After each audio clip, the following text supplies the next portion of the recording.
Muy buenas noches, señores. Perdón. Bienvenidos. Bendito Señor. Gracias, Señor, por esta oportunidad, por esta nueva oportunidad que nos das de deleitarnos en la lectura y el gozo de tu palabra. Gracias, Señor, porque nos has permitido llegar hasta este momento del día para que podamos cerrarlo bien, Señor, como debe de ser, y danos la entereza de corazón para que el día de mañana también nos levantemos en oración, agradeciéndote por el nuevo día y por permitirnos vivir un día más, porque gracias a tu misericordia no hemos sido consumidos. Bendito sea, Señor, siempre y por siempre. Amén. Muy buenas noches, señores. Pues ya estamos de nueva cuenta aquí. Ahí andamos todavía sufriendo de la garganta, pero vamos a ver qué dice el hermano Raimundo acerca del versículo del día de hoy, que fue de la primera carta a los Corintios, capítulo 3, versículo 16, y el Señor dice así: ¿no saben que son templo de Dios y que el Espíritu de Dios mora en ustedes? El Todopoderoso nos revela con esta pregunta la hermosa verdad de que nosotros, la confesión de todos nuestros pecados, nos permite ver lo que Dios ha preparado para los que le aman, captando las cosas del Espíritu de Dios. Y ahora con este cambio mostramos a los que nos rodean la habitación del Espíritu del Eterno que mora en nosotros, convirtiéndonos en colaboradores de Dios para vivir lo que escrito está. Así que, no juzguen nada antes de tiempo hasta que venga el Señor, el cual aclarará también lo oculto de las tinieblas y manifestará las intenciones del corazón, y entonces cada uno recibirá su alabanza de Dios. Primera de Corintios 4:5. Aleluya. Bueno, esa es la reflexión, y ahora vámonos de inmediato a la lectura de la palabra de Dios. Vamos a comenzar con el capítulo 7 del libro de los jueces, y escrito está: Gedeón derrota a los madianitas. Levantándose pues de mañana Jerobbaal, el cual es Gedeón, y todo el pueblo que estaba con él, acamparon junto a la fuente de Harod, y tenía el campamento de los madianitas al norte, más allá del collado de Moré, en el valle. Y el Señor dijo a Gedeón: el pueblo que está contigo es mucho para que yo entregue a los madianitas en su mano. No sea que se alabe Israel contra mí, diciendo: mi mano me ha salvado. Ahora pues, haz pregonar en oídos del pueblo, diciendo: quien tema y se estremezca, madrugue y devuélvase desde el monte de Galad. Y se devolvieron de los del pueblo 22,000 y quedaron 10,000. Y el Señor dijo a Gedeón: aún es mucho el pueblo, llévalos a las aguas y ahí te los probaré. Y del que yo te diga, vaya este contigo, irá contigo. Mas de cualquiera que yo te diga, este no vaya contigo, el tal no irá. Entonces llevó el pueblo a las aguas, y el Señor dijo a Gedeón: cualquiera que lama las aguas con su lengua como lame el perro, a aquel pondrás aparte, asimismo a cualquiera que doble sus rodillas para beber. Y fue el número de los que lamieron llevando el agua con la mano a su boca, 300 hombres, y todo el resto del pueblo dobló sobre sus rodillas para beber las aguas. Y entonces el Señor dijo a Gedeón: con estos 300 hombres que lamieron el agua los salvaré, y entregaré a los madianitas en tus manos. Y váyase toda la demás gente cada uno a su lugar. Y habiendo tomado provisiones para el pueblo y sus trompetas, envió a todos los israelitas, cada uno a su tienda, y retuvo a aquellos 300 hombres, y tenía el campamento de Madián abajo en el valle. Aconteció que aquella noche el Señor le dijo: levántate y desciende al campamento, porque yo lo he entregado en tus manos, y si tienes temor de descender, baja tú con fura a tu criado al campamento, y oirás lo que hablan, y entonces tus manos se esforzarán, y descenderás al campamento. Y él descendió con fura a su criado hasta los puestos avanzados de la gente armada que estaba en el campamento. Y los madianitas, los amalecitas y los hijos del oriente estaban tendidos en el valle como langostas en multitud, y sus camellos eran innumerables como la arena que está a la ribera del mar en multitud. Cuando llegó Gedeón, he aquí que un hombre estaba contando a su compañero un sueño, diciendo: he aquí, yo soñé un sueño.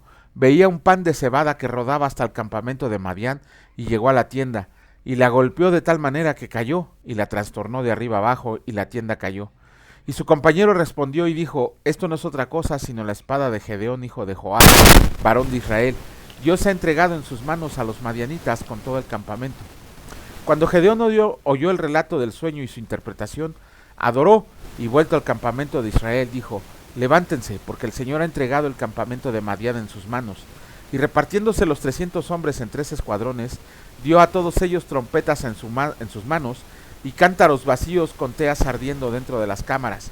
Y les dijo: mírenme a mí, y hagan como hago yo. He aquí que cuando yo llegue al extremo del campamento, harán ustedes como hago yo.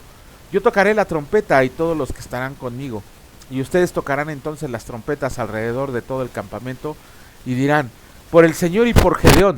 Llegaron pues Gedeón y los 100 hombres que llevaba consigo al extremo del campamento, al principio de la guardia de la medianoche, cuando acababan de renovar los centinelas, y tocaron las trompetas y quebraron los cántaros que llevaban en sus manos, y los 3 escuadrones tocaron las trompetas, y quebrando los cántaros, tomaron en la mano izquierda las teas y en la derecha las trompetas con que tocaban y gritaban, por la espada del Señor y de Gedeón, y se estuvieron firmes cada uno en su puesto en derredor del campamento. Entonces todo el ejército echó a correr dando gritos y huyendo, y los 300 hombres tocaban las trompetas, y el Señor puso la espada de cada uno contra su compañero en todo el campamento, y el ejército huyó hasta Bet-Sita, en dirección de Serera, y hasta las fronteras de Abel-Mehola en Tabaot. Y juntándose los de Israel de Neftalí, de Aser y de todo Manasés, siguieron a los madianitas. Gedeón también envió mensajeros por todo el monte de Efraín, diciendo, desciendan al encuentro de los madianitas y tomen los vados de Bet-Bará y del Jordán antes de que ellos lleguen. Y juntos todos los hombres de Efraín tomaron los vados de Bet-Bará y del Jordán, y tomaron a 2 príncipes de los madianitas, Oreb y Seb, y mataron a Oreb en la peña de Oreb, y a Seb lo mataron en el lagar de Seb. Y después que siguieron a los madianitas, trajeron las cabezas de Oreb y de Seb a Gedeón al otro lado del Jordán. Capítulo 8 del libro de Jueces, escrito está. Gedeón captura a los reyes de Madián. Pero los hombres de Efraín le dijeron, ¿qué es esto que has hecho con nosotros, no llamándonos cuando ibas a la guerra contra Madián? Y le reconvinieron fuertemente, a los cuales él respondió, ¿qué he hecho yo ahora comparado con ustedes?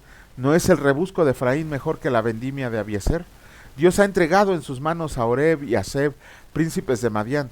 ¿Y qué he podido hacer yo comparado con ustedes? Entonces el enojo de ellos contra él se aplacó, luego que él habló esta palabra. Y vino Gedeón al Jordán, y pasó él y los 300 hombres que traía consigo, cansados, mas todavía persiguiendo, y dijo a los de Sucot, yo les ruego que den a la gente que me sigue algunos bocados de pan, porque están cansados, y yo persigo a Seba y a Salmuna, reyes de Madián. Y los principales de Sucot respondieron, ¿están ya Seba y Salmuna en tu mano, para que demos pan a tu ejército? Y Gedeón dijo, cuando el Señor haya entregado en mi mano a Seba y a Salmuna, yo trillaré su carne con espinos y abrojos del desierto. De ahí subió a Peniel, y les dijo las mismas palabras, y los de Peniel le respondieron como habían respondido los de Sucot. Y él habló también a los de Peniel, diciendo, cuando yo vuelva en paz, derribaré esta torre. Y Seba y Salmuna estaban en Carcor, y con ellos su ejército como de 15,000 hombres, todos los que habían quedado de todo el ejército de los hijos del oriente, pues habían caído 120,000 hombres que sacaban espada.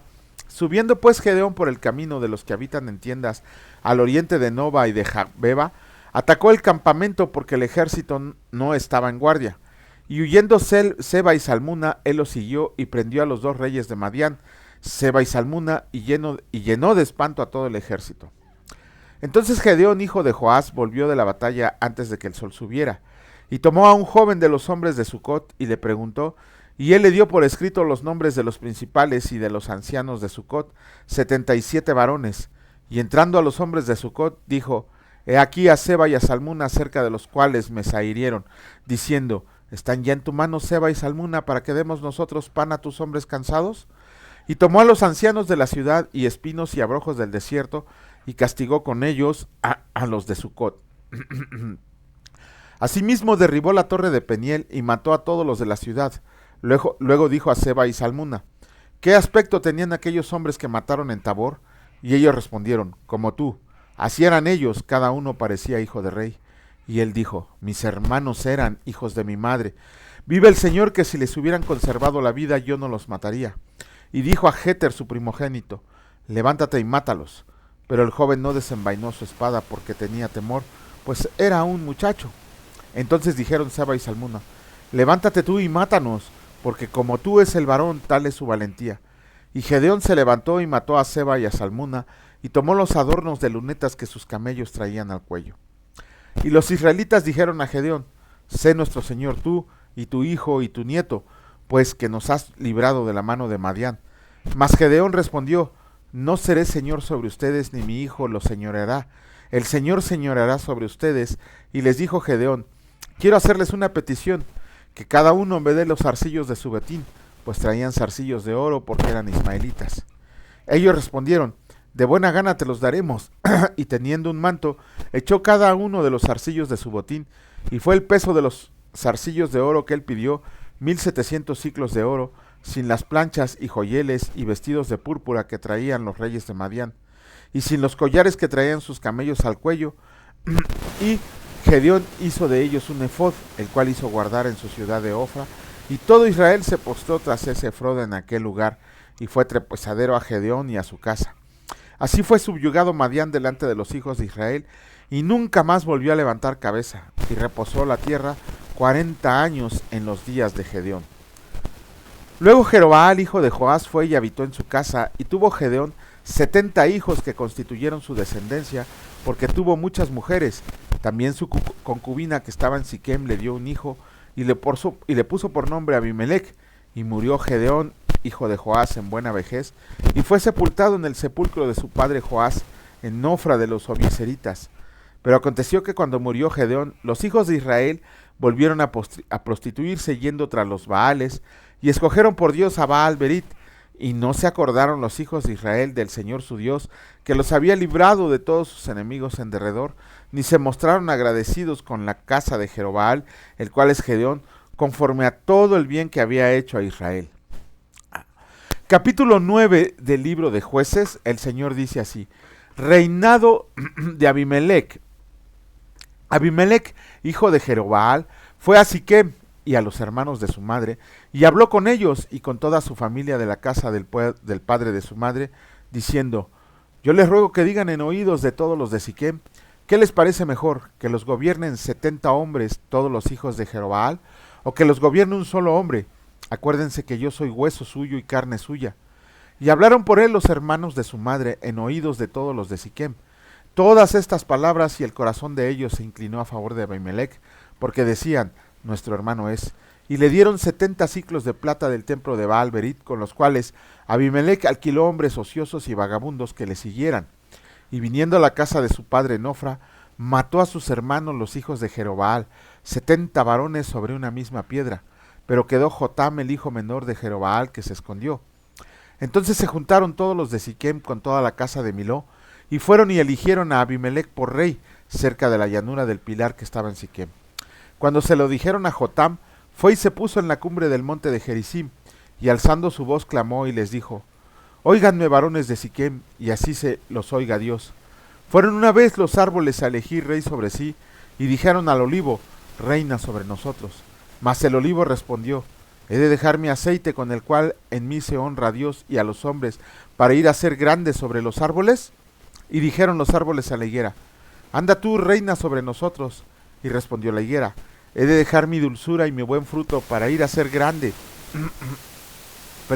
sobre los árboles. Dijeron luego los árboles a la vid: pues ven tú, reina sobre nosotros. Y la vid le respondió: ¿he de dejar mi mosto que alegra a Dios y a los hombres para ir a ser grande sobre los árboles? Dijeron entonces todos los árboles a la zarza: anda tú, reina sobre nosotros. Y la zarza respondió a los árboles: si en verdad me eligen por rey sobre ustedes, vengan, abríguense bajo mi sombra, y si no, salga fuego de la zarza y devore a los cedros del Líbano. Ahora pues, si con verdad y con integridad han procedido en hacer rey a Abimelech, y si han actuado bien con Jerobaal y con su casa, y si le han pagado conforme a la obra de sus manos, porque mi padre peleó por ustedes y expuso su vida al peligro para librarlos de mano de Madián. Y ustedes se han levantado hoy contra la casa de mi padre, y han matado a sus hijos, 70 varones sobre la misma piedra, y han puesto por rey sobre los de Siquem Abimelech, hijo de su criada, por cuanto es su hermano. Si con verdad y con integridad han procedido hoy con Jerobaal y con su casa, que gocen de Abimelech, y él goce de ustedes. Y si no, fuego salga de Abimelech que consuma a los de Siquem y a la casa de Miló, y fuego salga de los de Siquem y de la casa de Miló, que consuma Abimelech.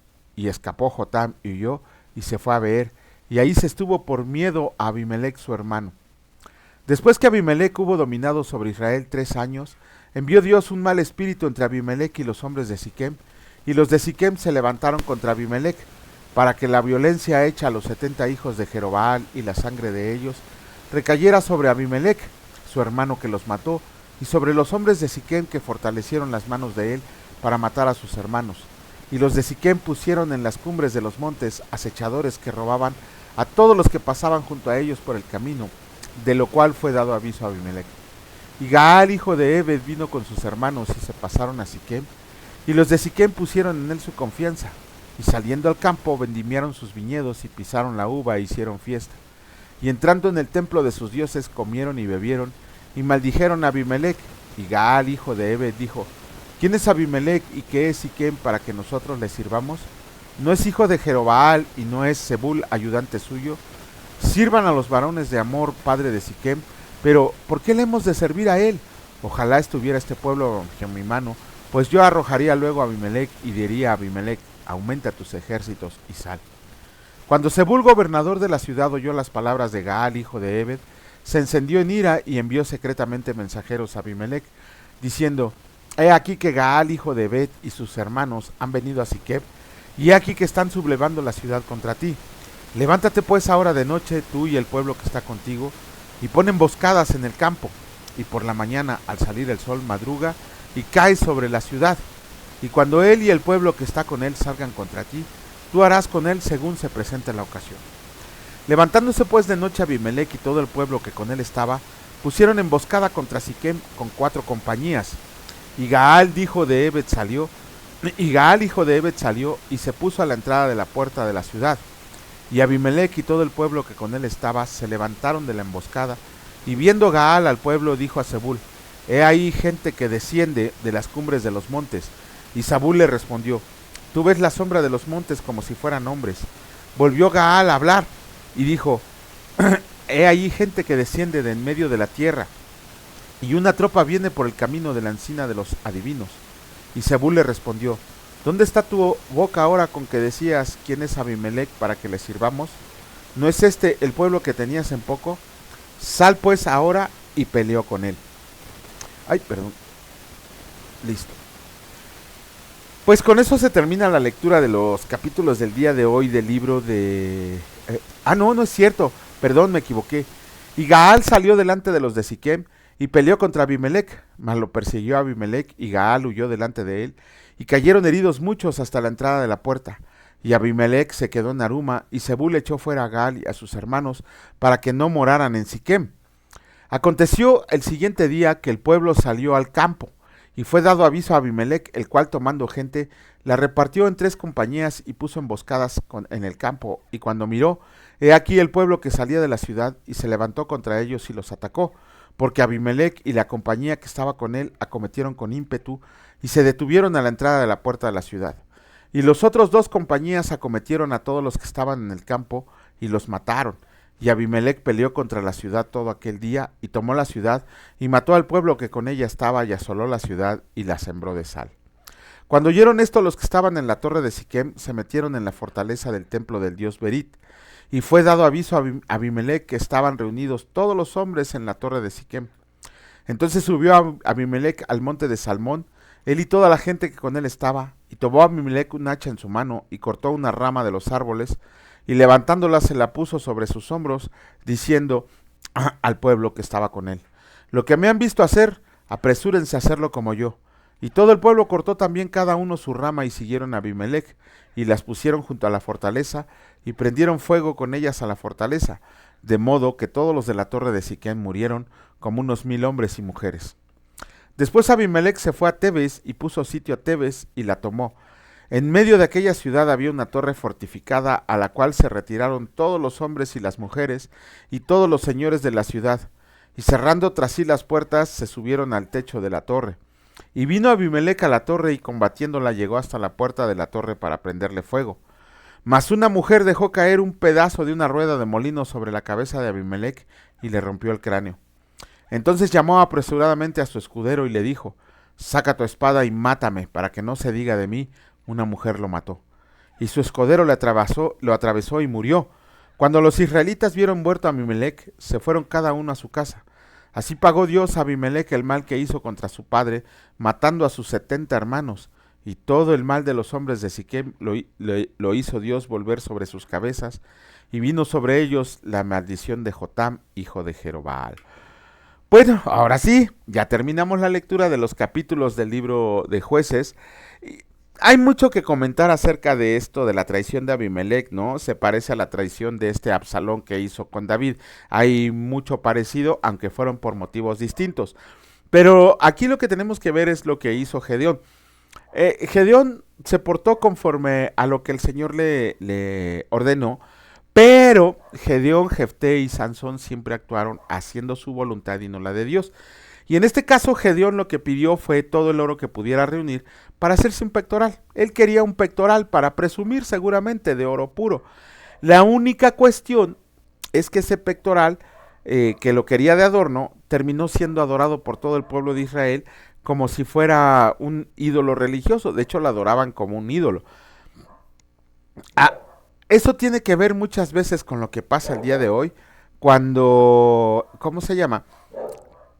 Cuando nosotros, en vez de adorar a Dios, adoramos a otras cosas. Permítanme un momento.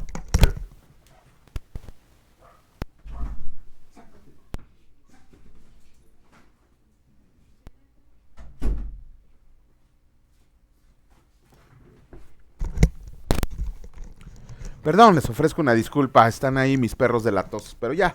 Entonces, eso pasa con nosotros en esta ocasión, cuando en vez de leer la palabra de Dios, en vez de confiar en Dios, y ahorita lo vamos a ver en el comentario de Marcos, decidimos confiar en los hombres, eso en los hombres o en objetos, ¿no? Eso es lo que a veces nos pasa.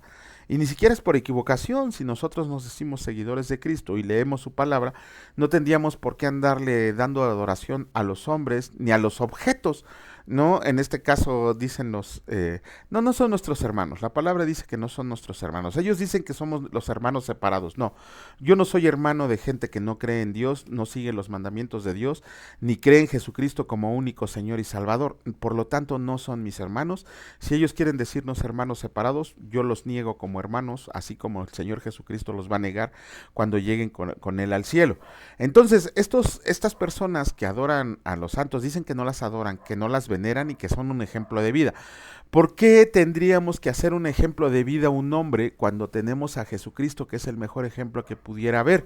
Entonces, por eso tengan cuidado de andar adorando cosas que no son de Dios, que no son mandamiento de Dios y sobre todo que no le agradan a Dios. Eso es lo que tenemos que ver, hacer y hacer lo correcto para bien de nosotros y sobre todo para glorificar al Señor.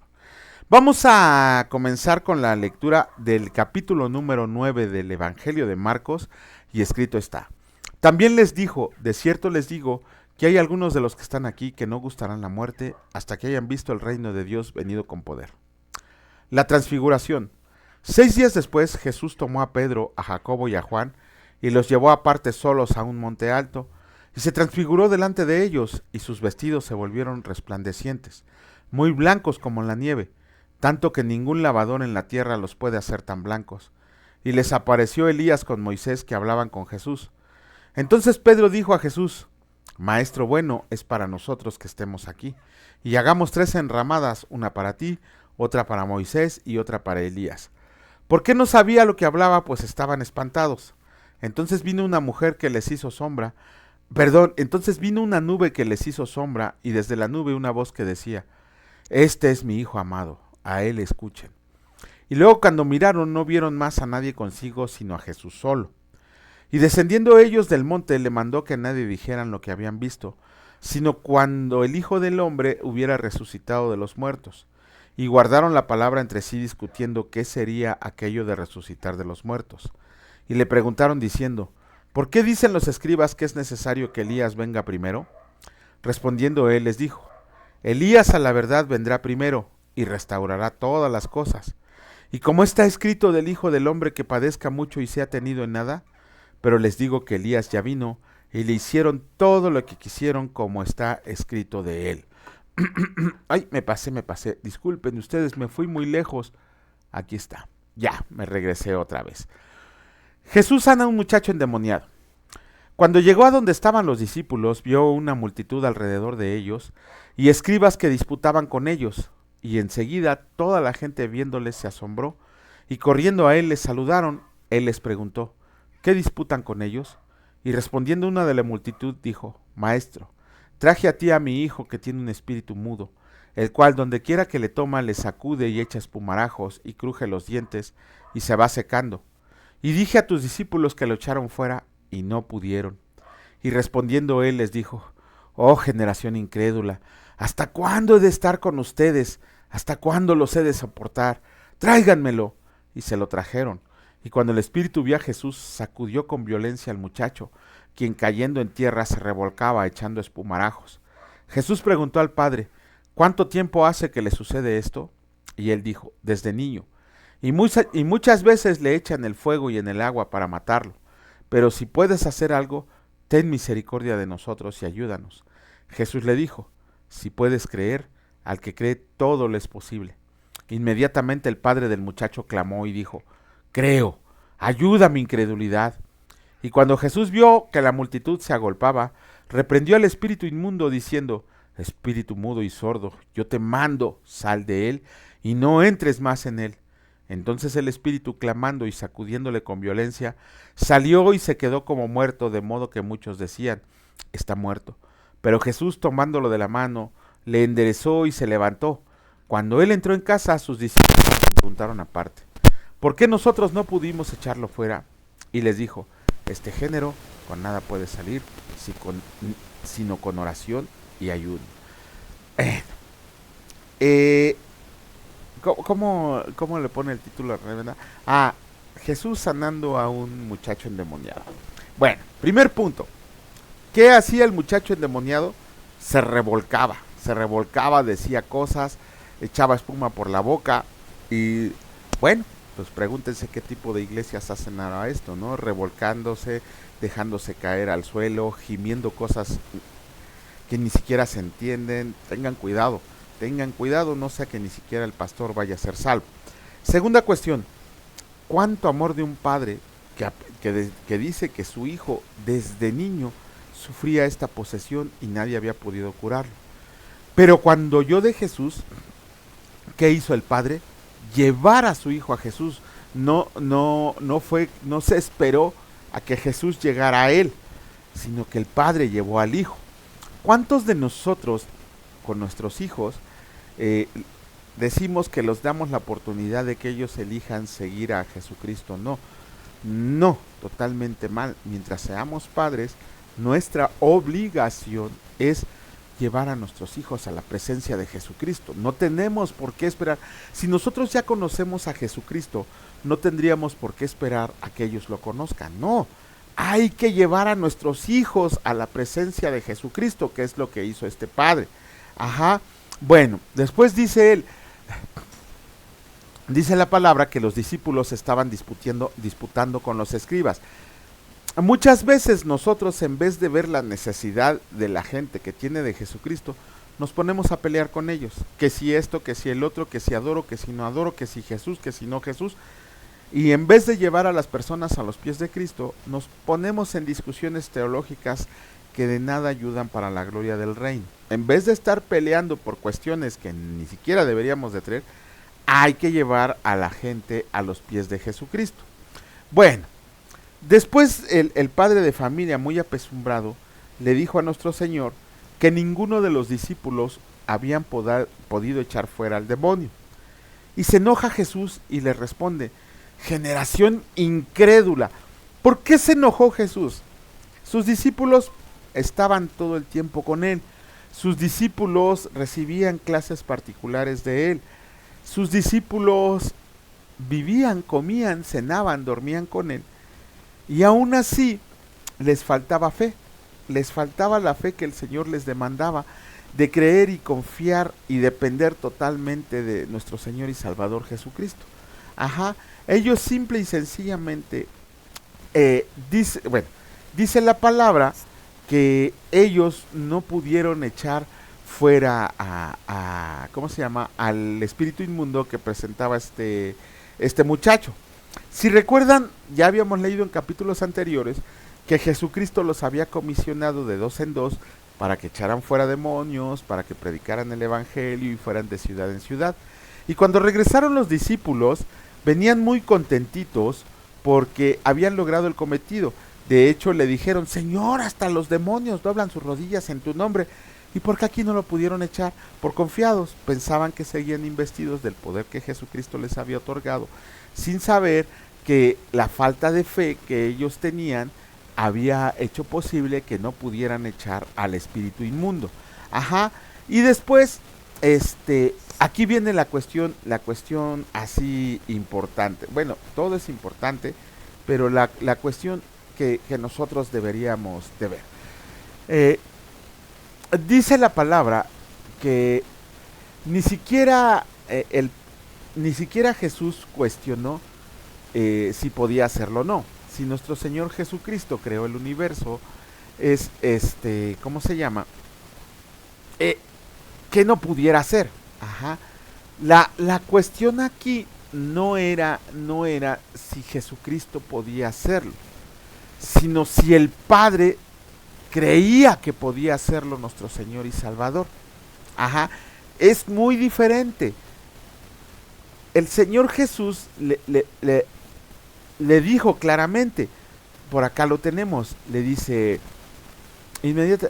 dice, Jesús le dijo, si puedes creer al que le cree, todo es posible.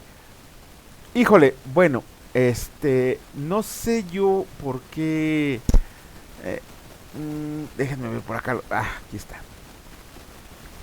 Nosotros también muchas veces eh, andamos ahí creyendo que Jesucristo puede todo y que Jesucristo sana y que Jesucristo libera y todo, pero cuando pasamos por tribulaciones, luego ponemos en duda el poder de Dios. Dios nos hace pasar por tribulaciones no para que veamos si Él puede sacarnos de ellas, no, es para que nosotros creamos que Dios nos puede sacar de esa tribulación. Es muy diferente preguntarle a Dios si puede a nosotros creer que puede hacerlo. Ajá, esa es la gran diferencia de decir sí, sí. De hecho, el padre de este muchacho le dice, creo, Señor, creo que tú puedes hacerlo, ayuda a mi incredulidad. Cuando nosotros decidimos depender de Jesucristo, nuestro Señor y Salvador, no es de dientes para afuera, sino es de dientes hacia el corazón. Es de decir, creo que tú puedes hacer todo con mi vida, creo que tú vas a enderezarme, creo que tú eres el Rey de Reyes y Señor de Señores. No estoy preguntándote si puedes o no puedes cambiar mi vida, no. Yo creo que puedes cambiar mi vida. Eso es lo que tenemos que confesar con fe con nuestro Señor Jesucristo. Ajá, no preguntarle, porque veo a muchos muchachos que agarran y le preguntan, es que yo no sé si Dios pueda cambiar mi vida. No, soquete, Dios puede cambiar tu vida. El chiste es que creas que Dios puede hacerlo. Eso es la fe, creer en que Dios lo puede hacer. No es que si Dios puede, sino que Dios lo va a hacer. Y luego viene la regañiza a los discípulos cuando les dice, generación incrédula, ¿hasta cuándo he de estar con ustedes? ¿Por qué se enojó Jesucristo? Porque la falta de fe de los discípulos estaba deshonrando el nombre del Maestro. Ajá, mientras que la fe fuerte glorifica a Dios. Eso es lo que les estaba reclamando nuestro Señor acerca de que, ¿por qué no tienen fe? Ajá, por eso no pudieron echar fuera al demonio, generación incrédula. Y todavía les mete todavía más otro trancazo cuando les dice, cuando los discípulos le preguntaron, ¿por qué no pudimos echar fuera este género? Y el Señor Jesús les contesta, porque este género sale solo con oración y ayuno. ¿Qué es la oración? La oración implica comunión con Dios y una dependencia total de Él. Ajá, y se traduce como poder para el servicio. Esa es la oración. Como les decía, los discípulos habían confiado en el poder con que los había investido nuestro Señor Jesucristo, creyendo que siempre se iba a estar repitiendo, como los payasos de ahora que dicen tener el poder y milagros de Dios. Ajá, por eso no recurrieron a Cristo. El Señor Jesús les dijo, andar de confiadotes, en vez de tener una comunicación perfecta, por lo menos constante con nuestro Padre, va a hacer no solo que su fe se incremente, sino que también puedan hacer cosas que ustedes creían que no podían hacer. Y luego también viene ¿cómo se llama? La cuestión del ayuno. ¿Qué es el ayuno? Muchos piensan que el ayuno es dejar de comer. No, no. Eh, el ayuno es no tener determinación y disciplina.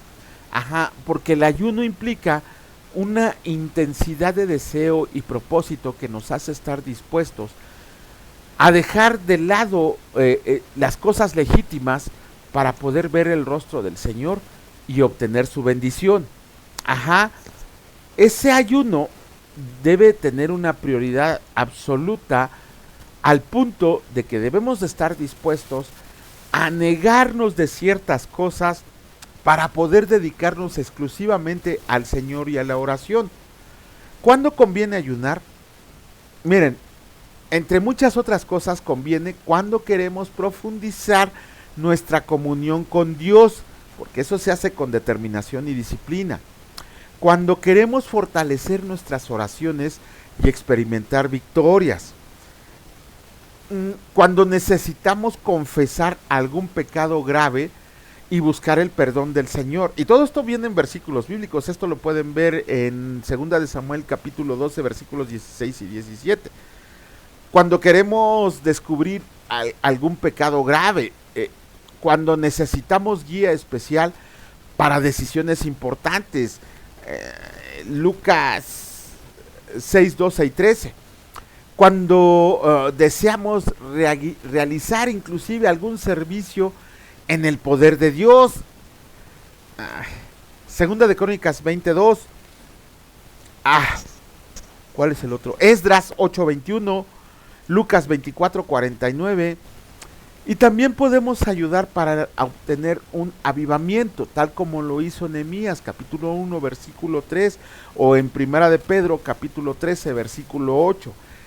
El ayuno no es dejar de comer. Eso es una tontería, dejar de comer. El ayuno es determinación y disciplina para estar dispuestos a negarnos ciertas cosas para dedicarnos exclusivamente al Señor y la oración. Ese es el ayuno.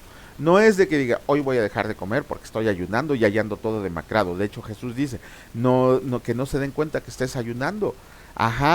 Hoy no voy a... La tontería más grande, ya no voy a tomar durante un año, voy a ayunar de bebida. En serio me dan ganas de estrellarles una piedra en la cabeza a los que dicen esas tonterías. ¿Por qué? Porque no están confiando en el Señor. Al Señor se le dice, Señor, me voy a negar de estas cosas porque quiero dedicarme más al estudio de tu palabra. ¡Pum! Se acabó. Y confiar en que Dios lo va a hacer. Esa es la necesidad. Por eso no pudieron sacar al espíritu inmundo los apóstoles. Les faltó fe y les faltó ayuno. Y les faltó oración. Fe porque confiaron en sus fuerzas. Oración porque no tenían una comunicación seguida con el Padre, y ayuno porque no tenían determinación y disciplina. Bendito Señor y Dios Padre Todopoderoso. Gracias, Señor, porque nos enseñas diariamente cómo debemos comportarnos como hijos del reino. Tu palabra es verdad, Señor, y nos guía a hacer las cosas correctas. Te agradecemos, Señor, porque aunque la enseñanza duele, sabemos que es para nuestro bien. Creemos, dependemos y confiamos totalmente en ti porque sabemos que tú harás. Te agradecemos, Señor, porque sabemos que cada día te vamos conociendo personalmente por medio de la lectura. Y, Señor, danos la fuerza, el entendimiento y el conocimiento para seguir adelante en esta empresa y que podamos ser dignos hijos de tu reino. Gracias, Señor, en el nombre precioso de Cristo Jesús. Benditos sean siempre y por siempre. Amén. Gloria y paz, señores, que reinen en sus corazones y en sus hogares. Si Dios lo permite, nos vemos el día de mañana. Y gracias a Dios, estamos al corriente el día de hoy, sin dejar ningún capítulo de la Biblia sin leer. Que Dios les bendiga. Hasta luego.